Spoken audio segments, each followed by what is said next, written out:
What's going on, everybody? Z here, and welcome back to Astroneer. So this is going to be an extreme breakdown of Astroneer. Now, the reason that I'm making this is because I've noticed Mrs. Z, my better half, was having some issues playing through the tutorial of Astroneer. So I want to go through the tutorial, and I'm going to break it down, and we're going to talk about it. So if you guys are having issues, if you're brand new to the game, and you know what, maybe there's just some things that you just don't understand, you don't get, or you know, in the case of Mrs. Z, you might not be like an avid gamer, and you might not have like certain understandings of video game stuff. So we're gonna break things down, we're gonna have a good time.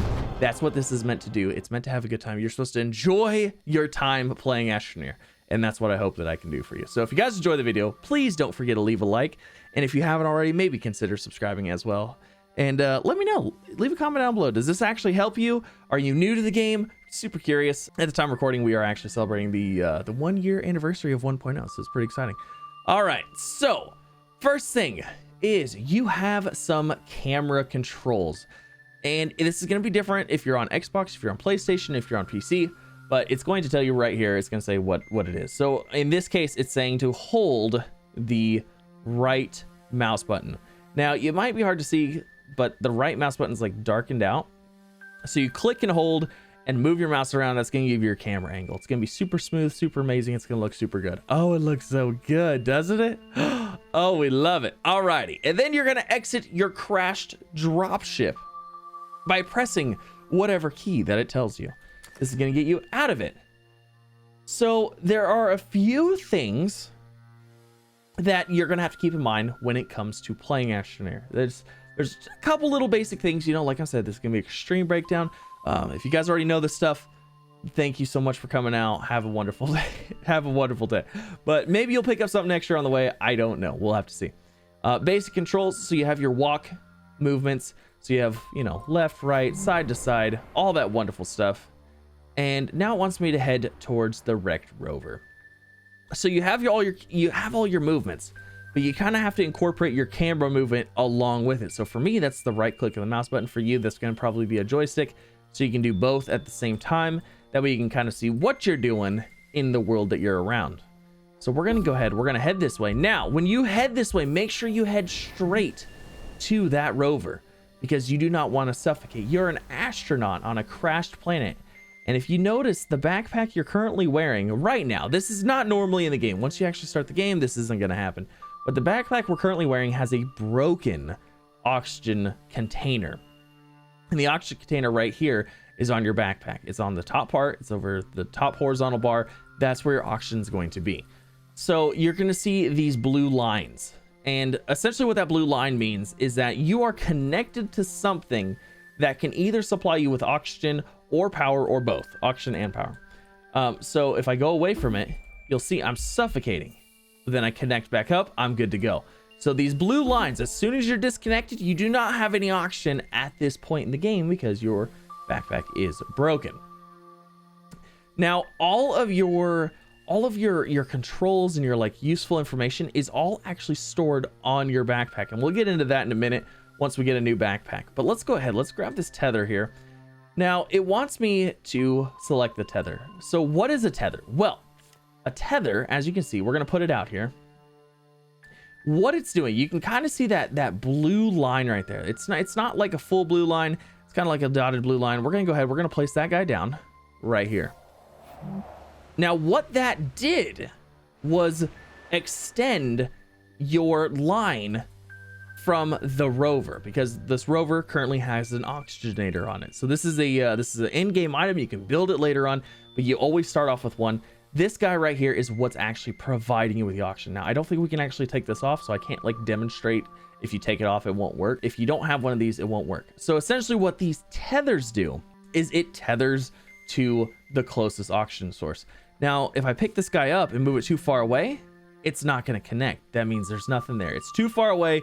It can't reach it. It's not going to connect you with anything. And then when you go over here, you're going to start suffocating again because these lines are not connected. And you can tell the lines aren't connected because they're dark. See how dark that line is right there? There's nothing going through it. It's like turned off essentially. So you bring it back. Fantastic. It connected up. Wonderful, wonderful. You've got some oxygen. Everything is good. Now it's going to have you continue on picking up a couple tethers here and there. It's going to want you to place them. You can place them wherever you want. It doesn't have to be directly on the spot. So if you place it right here, guess what? It's still going to work as long as it's connected. Now, if you place it too far away and it doesn't connect, well, it's because it's too far away. It can't connect to anything because there's nothing around it. So we're going to go ahead and bring that guy right back. Fantastic. And as you can see, that blue line, that light blue line comes in when it's connected. So it's like, boop, good to go. Wonderful. All right. So we have a couple tethers here. Look at that. We have 3 of them. So we're going to go ahead. We're going to place these out and we're going to continue on. Look at that. Follow the tethered line. All right. So as you can see, we're super far away, but we're still oxygenated up. We have oxygen. We can breathe. We're on a planet that doesn't have oxygen. It's fine. Now we are going to get into the backpack. So in the actual game, you are not going to have to do this. This is not going to be something you're going to have to do. So we're going to go ahead and we're just going to press F to hold, or for us, it's hold F to swap tanks. For you guys, it might be a different interaction key. So whatever it tells you, just, press and hold that button. And as you see, we now have a full oxygen tank. So that brings us into the essentials of managing Astroneer and like essentially how not to die. So as you can see, you don't have anything anywhere. You don't have like an oxygen meter. You don't have like a health bar. You don't have anything like that like other games have.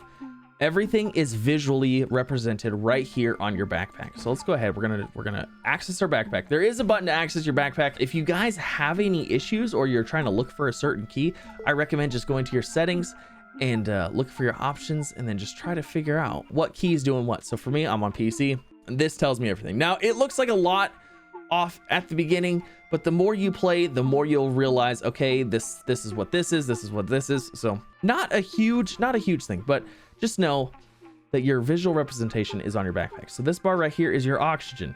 The blue bar, blue typically means oxygen, so, and it's the same color as the tether line. So that right there is your oxygen bar. Now, as I disconnect from this line, you're going to notice that this oxygen bar is going down because I'm using oxygen. I'm breathing. I'm still alive, but we don't have any oxygen. Well, we have a little bit in here. So this little oxygen reservoir. Now, right here down the middle, it's not just for looks. Oh, no. This is your power.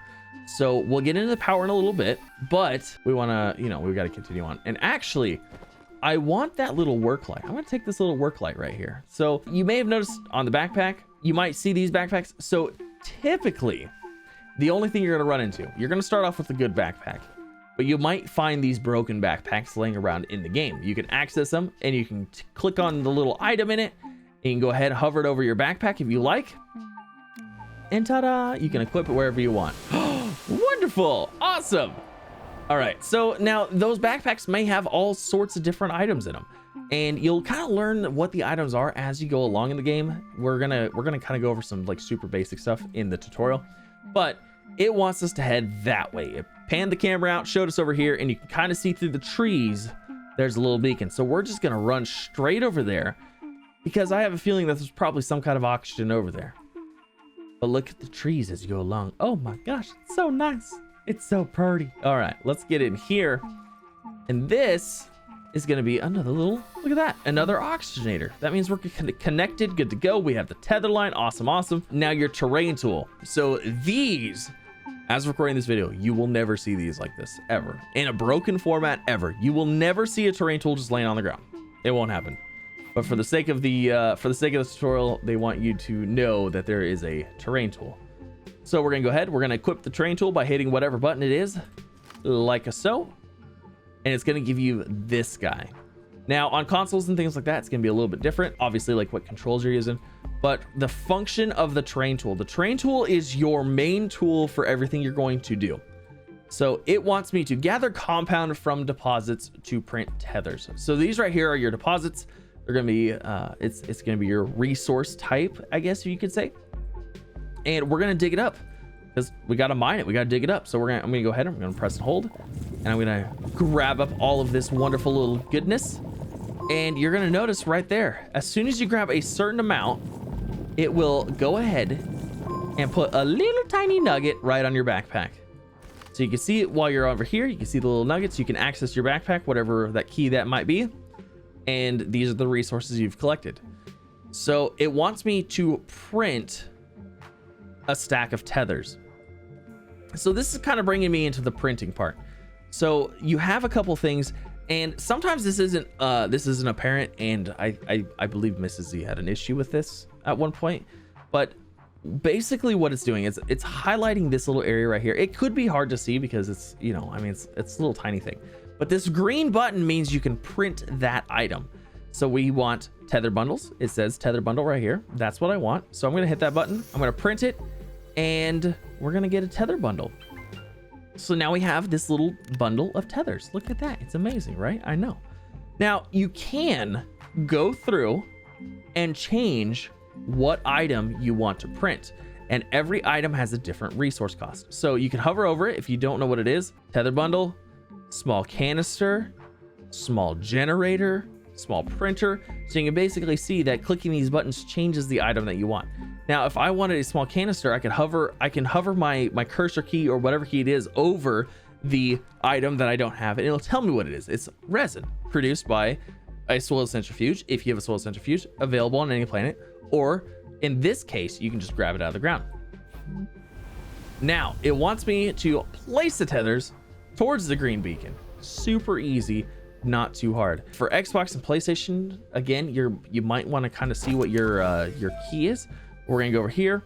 For me, T places a singular tether. Now, if you place the tether down, you're like, it's not connected, I don't know what's happening. Just move it back a little bit, you're good to go.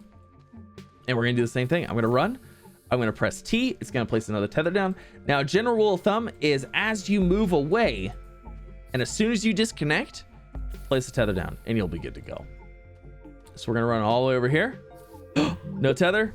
Place the tether down. That one was a little bit too far away. I'm gonna go ahead and bring it back, and good to go. Now you can always place tethers down super early too if you want to. You don't have to wait until you run out. But now it wants me to gather resin from deposits. So this right here, this macaroni and cheese looking stuff, that is your resin. You essentially have two very basic resources when you start the game. You have compound, which is this Dippin' Dots looking stuff right here, and you have resin, which is the macaroni and cheese looking stuff. Those are two things that you're absolutely going to need when you start a game. Now, when you first start a game, you might not have it like right next to you. It might be over here. It might be that compound, might be the close one. It might be even further than that. So you can, if you absolutely need to, you can run over here and grab this compound, because you do have time on your auction bar to go collect stuff, do as you need to without worrying about it. You just got to make sure you get back. So another rule of thumb is once your oxygen meter hits about halfway, it's time to head back, because that's how long it's going to take you to get there. If you were out running, going somewhere, you're like, well, halfway, I need to head back. Otherwise, bad things are about to happen, if you know what I'm saying. The not good things, the bad things. Now, another little bit with the auction, I'm trying to be as simple as I can, is if you are just standing somewhere, you're not going to be using auction super fast. As you can see, it's going down pretty decently. But if I'm walking, I'm going to start using auction a little bit faster. And if I'm running, I'm going to start using auction a lot faster. So keep that in mind. If you're out running around, you might want to walk. But then again, I don't know the distance ratio. If you get more distance by walking with your auction than you do with running. So but just keep it in mind. If you're running, you're going to use auction faster. If you need to kind of like stop and look for something, just make sure you're not running around, because it's going to use your auction. All right, so once we gather this resin, I'm going to get my terrain tool out, like I said before. I'm just going to dig this stuff up. Wonderful, wonderful. All this little macaroni and cheese looking stuff. Oh, it's wonderful. Oh, look at that. All right, so we have two resin. So you can see we saw that compound that we got earlier. And we have a little bit of resin, and it wants me to print a small canister. So we're going to go ahead. We're going to hit that green button again, and it's going to print a small canister. Look at that. Now, if you wanted to, at this point, you could go through, you could print a medium generator or small generator, medium generator, not a medium generator, small generator, or a small printer, or a tether bundle, or what have you. What the canister does, it wants me to access the shuttle pad. We have to build a ramp to the shuttle pad. Not hard, do not worry. So Once you build your small canister, your canister essentially allows you to collect soil as you're digging. So let's say I wanted some more resin. As I'm digging this, you can see right here that ring is starting to fill up because that is actually the soil that I'm digging going into this canister. Now let's take that canister off. If I start digging, on the end of my terrain tool right here, this little teeny tiny port right there is going to have a little tiny fire flame coming out of it. So look at right there on the back of the terrain tool. I start digging, it has a little tiny flame coming out of it. That means that I am not collecting soil, and that can either mean that 1, I don't have a canister, or 2, that my canisters are full and cannot hold any more soil. So I'm going to go ahead, I'm going to dig up a little bit of this right here so we can get enough canister or enough soil to go ahead and build some things. So you kind of have to dig around. It's generally a good idea to have a canister. Make a canister as soon as you start the game because you're going to need the soil to build things. So it wants me to build a ramp to the shuttle pad. We're going to go ahead, we're going to equip that terrain tool again, normal, just like you were before, digging, fantastic. And there's going to be a key or a button that's going to allow you to switch how that terrain tool acts, because right now by default it's going to dig. So for me, I can press and hold Alt. It might be different for you, but now you can see that the arrow goes from going down, because that's the direction I'm going to dig, to going up. So that means I'm going to actually place terrain or add terrain to the surface. But the only way you can do this is if you have a canister. If you do not have a canister, if you don't have soil in your backpack, this will not work.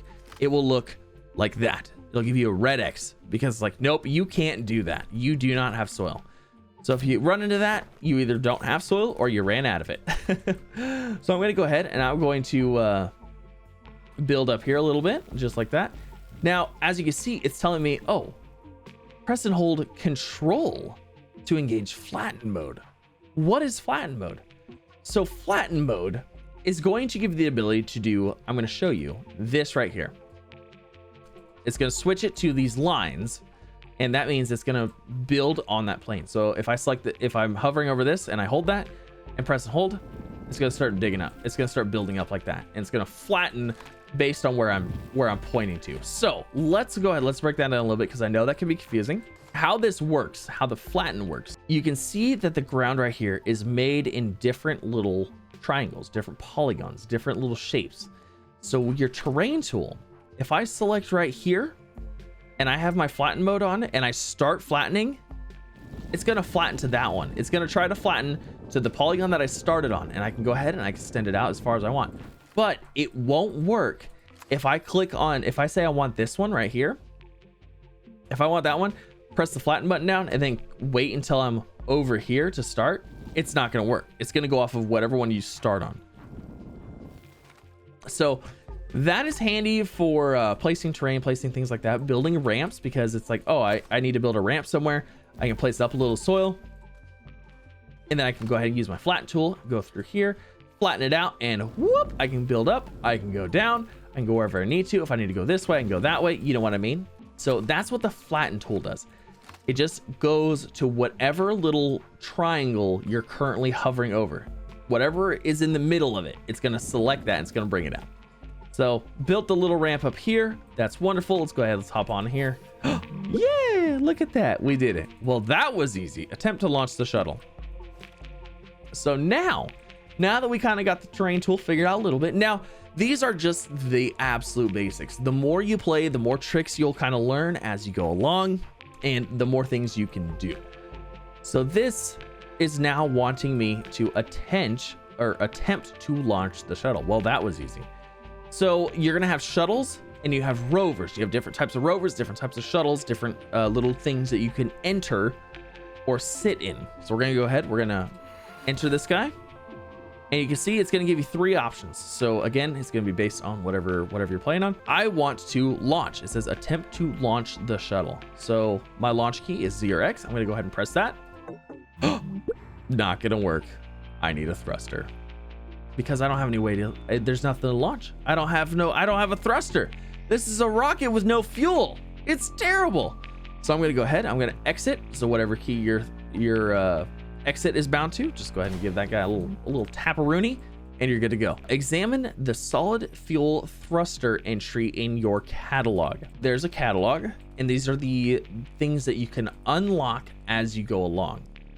So we're gonna go ahead, we're gonna open up the catalog by pressing tab. For me, it's gonna bring up this guy. Now, I know what you're gonna say, oh my gosh, there's a lot going on here.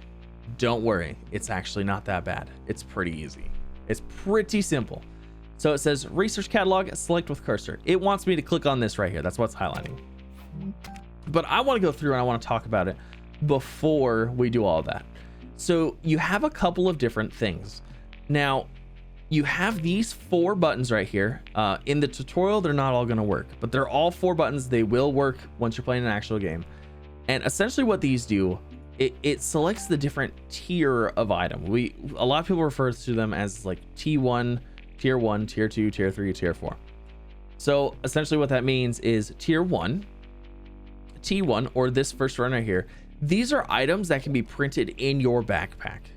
That means they can be printed right on here without having to use any special kind of equipment or anything like that. Tier 2 requires the small printer. So that's going to require 2 items to make 1 item. So as you can see, this thing right here, now your catalog will be a little bit more full than this, and it'll have more things going on, and you're gonna have to go through and you have to like go up and down. So you can go up and down either by using like arrow keys or whatever like movement keys you have, or you can actually click on these buttons right here and it's going to shift this row. So if I hit down, it's going to move down an item, or it's going to essentially shift everything up an item. And then as I go over, it's going to move over. It's going to tell you what the item is and what it costs to make the item, essentially the resource you have to make that item. Now it wants me to make a solid fuel thruster. So solid fuel thruster is a tier 2 item. It requires 2 separate items to make. These all require 1 item to make. So it's like, okay, cool. That's, 1 item. These are all 1 item. That means it only requires 1 of any resource to make it.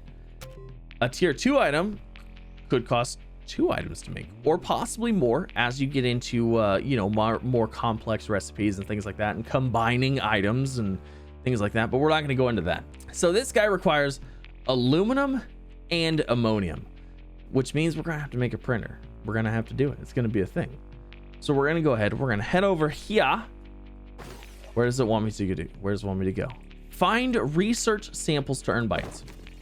So this guy, the aluminum, the ammonium, but you might notice that it's pink. It's kind of blocked out. It's kind of redded out, right?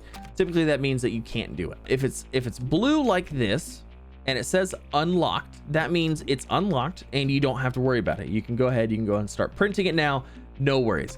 But these guys, pretty much everything else in the game is going to require some form of unlocking cost. You have to do something in order to unlock it. So this guy wants 500 bytes. So how many bytes do we have right now? We have 0 bytes. Up here in the top right of this little screen, it says 0 bytes. And then next to it, it says the rate is 0 bytes per minute. Now, as you start researching stuff, as you start unlocking stuff, as you start doing more stuff, your 0 bytes per minute is going to go up because you're actively researching something, getting bytes. Bytes is essentially the in-game research cost of an item, essentially. It wants me to go over here. It wants me to research a sample, approach the sample, research the sample to interact with it. So we're going to go over there and we're going to do that. But we're actually going to go ahead and we're going to break this up into 2 parts. So that's going to be part 1. Part 1, super basic, super easy, extremely broken down. I'm just trying to help out those people. I want everybody to be able to hop into the game and enjoy it at whatever level of gameplay you might be at. Like I said, I know Mrs. Z had some issues with the tutorial and dying a lot, and hopefully this will help you. Hopefully I explain things good enough. Hopefully you understand that you have to have oxygen and power and stuff like that. The power we didn't really get into. So next episode, I'm gonna hop into that. We're gonna do the rest of this. We're gonna knock out the rest of this tutorial and have a good time. So if you guys enjoyed the video, don't forget to leave a like. If you're new here, please don't forget to subscribe. Again, huge shout out to the Patreons for supporting the channel. I really do appreciate it. And I will see you in the next episode. Also, if this helps you guys, leave a comment down below. Let me know it helped you. Let me know if there's anything that you found interesting. Like I said, if you're brand new, this might be good for you. If you're not, this might not be the most helpful thing. But thank you guys for coming out. Hopefully you have a wonderful week, and I'll see you in the next one.